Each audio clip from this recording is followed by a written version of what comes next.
কেন জাগ্রত কবি ঘুমিয়ে থেকেও মাঝে মাঝে উঠে জেগে, কেন সত্য কথার আড়ালে লুকিয়ে জুজুর ভীতিতে ভুগে, কেন কবির কথায় হেফাজত আছে বেফাক পড়েছে বাদ, কেন ভিন্ন প্রবাহে দৃষ্টি ফিরাতে পেতেছে কথার ফাঁদ।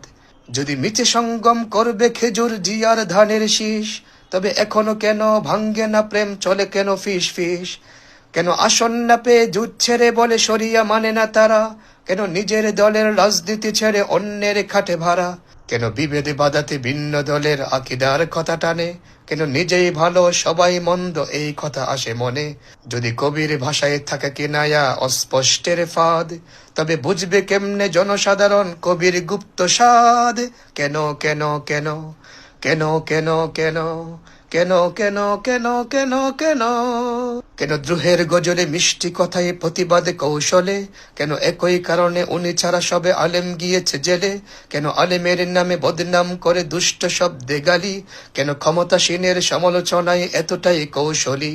কেন ইসলামী গানে ইসলামিক মিউজিক ব্যবহার? কেন হামদেনাথ আর হারাম গানের মিলেমিশে একাকার?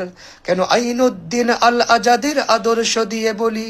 কেন নরম কথায় সেকুলারদের পেতে চাই হাততালি? যদি হতে চান এই যুগের হাফিজ ফররুখ শেখ সাদি, তবে গ্রহণ করুন আপোষহীনতা, বাদ দেন তোষামোদি। এই কথাগুলো নয় বিদ্বেষ থেকে ভালোবাসা উপহার। গর্ববোধের জাগ্রত কবি এগিয়ে যান দুর্বার।